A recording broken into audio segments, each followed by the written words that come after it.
আসসালামু আলাইকুম। ইদানিং একটা জিনিস খুব বেশি চোখে পড়ছে এবং খুব বাড়াবাড়ি হচ্ছে আমি মনে করি। আপনার জীবনে যখন যে জিনিসটা খুব বেশি প্রয়োজন সেটা তখন যদি না ঘটে, যখন আপনার প্রয়োজন নেই তখন যদি ঘটে, এটা কিন্তু আসলে তখন বাড়াবাড়ি আমরা বলি।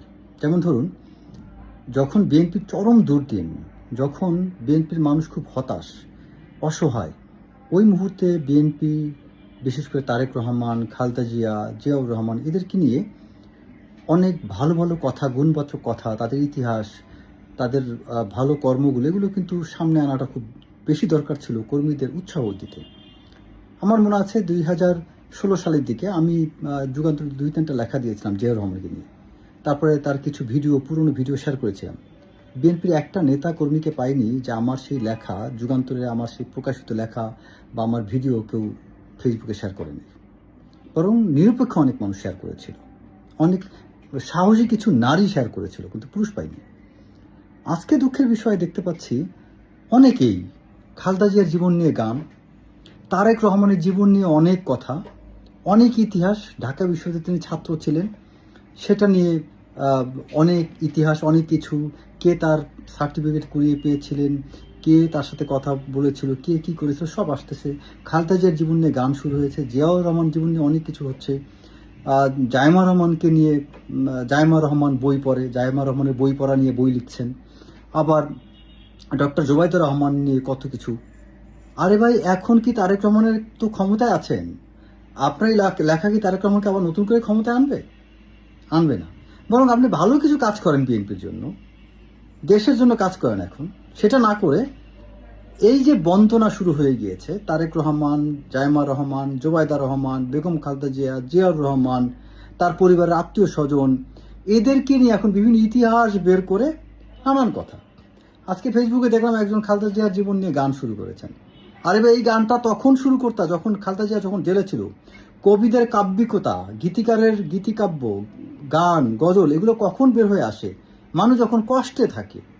খালেদা জিয়া যখন জেলে, তখন তাকে নিয়ে কবিতা লিখতেন, তখন তাকে নিয়ে গজল লিখতেন, তাকে নিয়ে ভালো ভালো কথা লিখতেন, মানুষ উৎসাহিত হতো। আপনি এখন এগুলো কেন করতেছেন? এখন কারে উৎসাহ দিবেন? এখন তো উৎসাহ দরকার না, এখন উৎসাহ কমন দরকার আরো।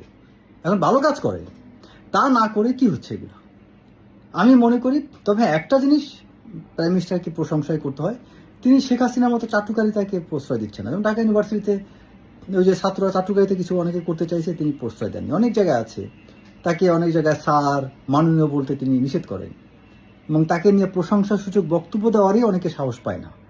এটা which is very good sign.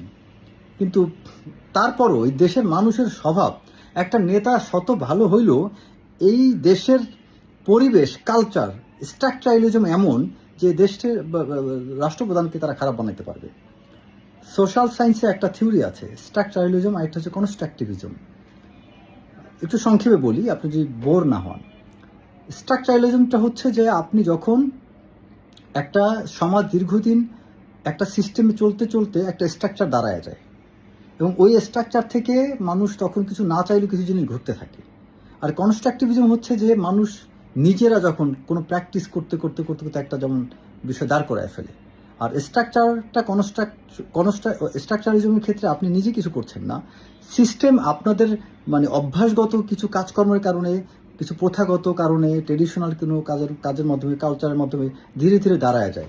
যেমন বাংলাদেশের কিছু বিষয় আছে, এটা সহজে পরিবর্তন হচ্ছে না, কারণ আমাদের স্ট্রাকচারটাই দাঁড়ায় গেছে। তো আমাদের ঠিক একই ঘটনা ঘটতেছে আমাদের এই রাজনীতির ক্ষেত্রে। এই যে চাটুকারিতার যে অভ্যাসটা, এটা এক্স্যাক্টলি দাঁড়ায় গেছে, এটা সহজে বের হচ্ছে না। রাষ্ট্রপ্রধানদের আরও বেশি কঠোর হলেই আমার মনে হয় এগুলো বের হয়ে যাবে। এবং ইগনোর করতে হবে। অনেকে যে অনেক প্রশংসাসূচক অনেক কিছু করে না, যখন দরকার ছিল তখন উৎসাহ দেয়নি, প্রশংসা করে নাই, এখন যারা করছে তাদেরকে টোটালি ইগনোর করতে হবে। এই যে ফরিদুর রেজা সাগর যে জায়মা বই পড়ে, এই কথাটা তুমি আওয়ামী লীগের সময়, আওয়ামী লীগ সরকারের সময় বই পড়ার হোক, তুমি জায়মাকে নিয়ে কিছু ভালো কথা লিখতে, তার তো ভালো আরো অনেক কিছু ছিল। তখন তুমি কি করছো? শেখ হাসিনার চাটুকারিতা করছো। এখন তুমি লিখতেছো কেন? এখন কি তোমার উৎসাহ দরকার জায়মা রহমানকে? জায়মা রহমান তোমার উৎসাহ ছাড়াই অনেক ভালো করতেছেন, এবং তাকে উৎসাহ দেওয়ার এখন অনেক মানুষ আছে। এখন আর তার এইসব আলতু ফালতু উৎসাহ লাগে না, কারণ সে যথেষ্ট ম্যাচিউরড। যখন সে চোখের সামনে তার বাবার অসহায়ত্ব দেখেছে, যখন চোখের সামনে তার বাবাকে অসুস্থ দেখেছে, তখন তার মাকে কষ্ট করতে দেখছে, তখন যখন সে লন্ডনে পড়েছিল তখন উৎসাহ দিয়ে দু চারটা কথা লিখতেন। সে সোশ্যাল